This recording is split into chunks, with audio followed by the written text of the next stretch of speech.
Казахстаны Нурсултан хотын оршин суугч Марина Шаймаханова хэзээ ч өөрийгөө вакцин эсэргүүцэгч болно гэж төсөөлж байгаагүй.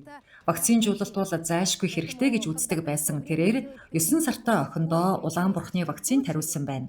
Гэвч сүүлийн вакцин нь охиныг үхэлд хүргэсэн гэж тэрээр үзэж, охиндоо вакцин тариулсандаа харамсаж байна. Амина охин вакцин хийлгэхээс өмнө цоо ирүүл байжээ.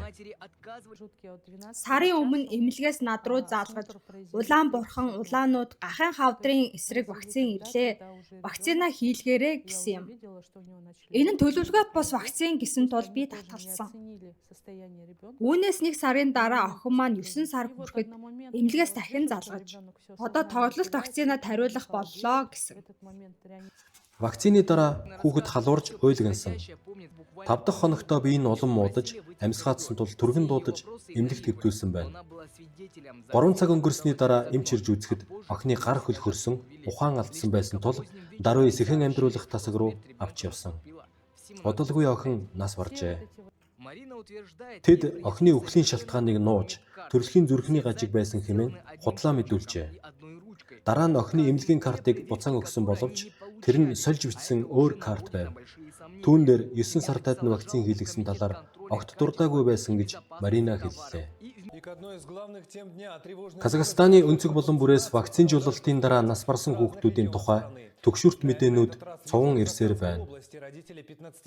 Өмнөд нутагт 15 настай охин Улаанбурхны вакцин тариулаад 5 хоногийн дараа нас баржээ. Вакцин тарьсан өдөр охин маань над руу заалгасан. Ээжээ Улаанбурхны вакцин тариулах уу гэхэд би татгалзаарай гэсэн. Түүний маань хоолой нүрвсэлтэй, жаахан халуунтай байсан. Гэвч сургуулийн эмч дур мэдэн вакцин хийсэн байлээ. Дараа нь түүний биеийн байдлыг үзэж шалгаажгүй, тоогоочгүй гэрт нь явуулсан байсан. Тэр шөнө охины минь бие буудаж сэхэнд орсон боловч зүрхэн зогсчихсон. Вакцин тарьснаас хойш 30 минутын дараа охины биеийн байдлыг шалгахад зүгээр байсан. Хүндрэл өгөөгүй. Вакцинтай холбоогүй менингитийн халдвараар нас барсан гэж тайлбарласан ч эцэг эх нь охины үхлийг вакцины шалтгаантай гэж үзсэн хэвээр байна. Белорусын Брест мужид 2 сартаа Кирилл хүү вакцин тариулсны дараа нас барлаа. Хүүгийн амьсгаа гинэт боогдсон, сэхэнд орж амжаагүй. Эмнэлгийнхэн вакцинд заавал хамрагдах ёстой гэж шаардаад байдаг ч сайн чанарын вакцин яагаад тарьдгүй юм бэ? Энэ явдалтай зэрэгцэж бас өөр нэгэн 2 сартай охин шоконд орж сэхэн амьдруулах тасагт хүргэгдэж ирлээ. Ганцевический дүүрэгт тохиолдсон хүүхдийн үхлийн шалтгаан нь Белорус улсад бүртгэгдээгүй албан ёсны биш вакцин байсан байна. Өнгөрсөн жил нь Оросын эмийн үйлдвэрээс нийлүүлсэн вакцин нь чанар муутай байсан тул энэ жил Солонгосын Eupenta фирмээс вакцин худалдан авсан. 2 сартай хүүхдэд товлолт вакцин тариулсны дараа анафилаксийн шоконд орж удалгүй нас барав. Эрүүл мэндийн яамнаас томилсон шинжээч уг вакцины хадгалалт ба тарих явцыг шалгасны эцэст буруу гажуу зүйл олж тогтоогоогүй байна. Гэсэн ч эмч нар вакцинаас бүх татгалзаарай, вакциндаа хамрагдаарай гэж уриалсан хэвээр байна. Белорусын ерөнхийлөгч Лукашенко вакцины дараах хүүхдүүдийн үхлийн шалтгааныг олж тогтоохыг улсын мөрдөн байцаа хорооны даргад тушаалаа. Мөрдөн байцаа хорооны даргын хуваар мөрдөлтөнд хувийн хяналт тавьж ажиллахыг хүсэж байна. Дүгнэлт нь миний бодож байгаатай ижил байгаа эсхийг мэдмээр байна. Оросын холбооны улсын өмнөд Сибирт Б гепатитын вакцин тариулсны дараа 2 нялх хүүхэд шууд нас барав.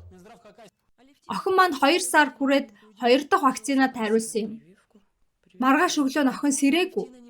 Тэгээд эрүүгийн хэрэг үүсдэг юм байна. Намайг охиноо шөнө өөрөө дараад алчихсан гэж сэжиглсэн боловч би охиноо тусад нь жижиг орон дээр унтуулдаг байлаа. Энэ явдлаас 2 хоногийн дараа Ширинскийн дүүрэгт бас нэг хүү нас барлаа. Шүүх эмнэлгийнхэн хүүгийн ходоодноос наркотикийн бодис олсон гэсэн дүгнэлт гаргасан байна. Эрүүл мэндийн яам энэ 2 тохиолдлыг вакцинтай холбож үзээгүй байна. Сэрд цагаан цэцгийн вакцин тариулсны дараа 40 орчим хүүхэд нас барж байна. Бусад хүүхдийн бие муудаж арьсаар нь харшил туурсан байна. 2 өдрийн өмнөөс Нүүбийн хүүхдийн сан ЮНИСЕФ-ээс энэхүү шаардлага хангахгүй вакцинаараа дархлаажуулах ажил хийж эхэлсэн бөгөөд нутгийн удирдлага уг вакциныг даруй зогсоож байна. Казахстанд одоо томоогийн вакцинжуулалт эхэлсэн. Гэвч иргэд вакцинд хамрах гэж яарахгүй байна. Томоогийн вакцин нь заавал хийгддэг вакцин биш бөгөөд сүүлийн жилүүдэд вакцинаас татгалзсан эцэг эхчүүдийн тоо олширлоо.